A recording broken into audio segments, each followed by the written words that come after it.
Thank you, Mr. Chairman, and thank you for holding this hearing.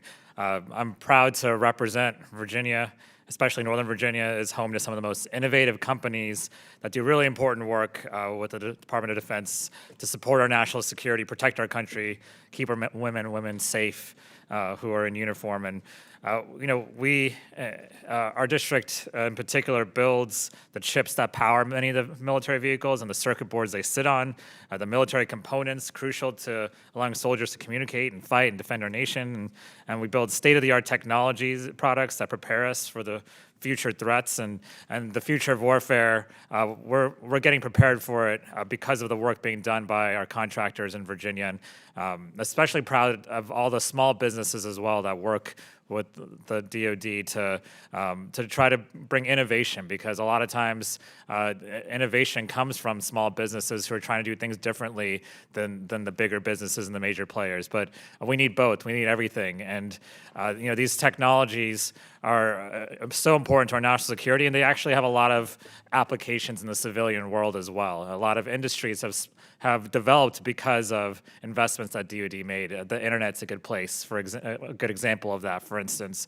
And so I've spoken with many of these companies and actually visited them. And one of the things that I keep hearing is about wanting to see if we can sort of fix the procurement process and make it better. It's anywhere than close to perfect right now. And there's a lot of things that a lot of these companies have to face when it comes to DOD procurement, whether it's workforce challenges, budget uncertainty, and long and inflexible acquisition processes. These are especially true for the smaller businesses that don't have the budget to be able to anticipate what's going to happen in the future. They're going month to month and don't have the revenue already in place in many cases. And so we want them to continue to work with the DOD and all of our agencies and be able to innovate. And we have Ms. Oakley here today, and the GAO report that's released today talks about some of this and about how it can take over a decade to deliver essential capabilities to the field. And so,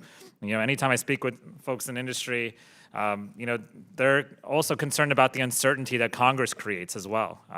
Like these continuing resolutions, for instance, are hurting innovation. And the private sector and our contractors have to make investment decisions based on what's going to yield the best results, and this uncertainty makes it difficult. And many hang on to cash reserves to cover for a shutdown or a CR so they don't have to lay anyone off. But in many other cases, they have to lay off a lot of really good people, and then it's hard to get them back. And so we want to make one of the things I want to talk about today is how we can make things more certain for our contractors so that they can be responsive to the DOD and be able to deliver products on time, efficiently, and under budget.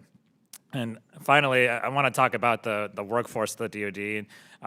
One of the things that will help with procurement is having experienced, knowledgeable procurement officers. And I'm concerned about some of the cuts that have been made at DOD, and cuts made especially to technologists and technology experts, or those who are actually leaving, being forced out. And so, if we really want to have cutting-edge technologies at the DOD, we need to have good technologists and good procurement officers who know which technologies we should be acquiring.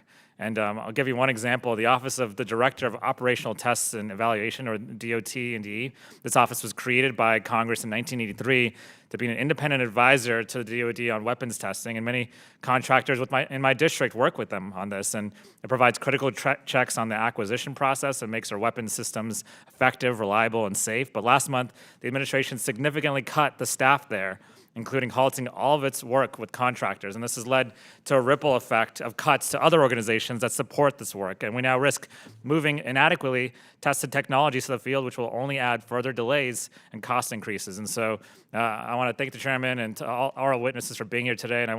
And I was glad to see that our colleagues on the Armed Services Committee as well want to make this a bipartisan priority in the NDAA this year. And so I hope we can learn from this hearing today and take some of these findings to the Armed Services Committee and to others in Congress and find some real solutions. So thank you again, and I yield back.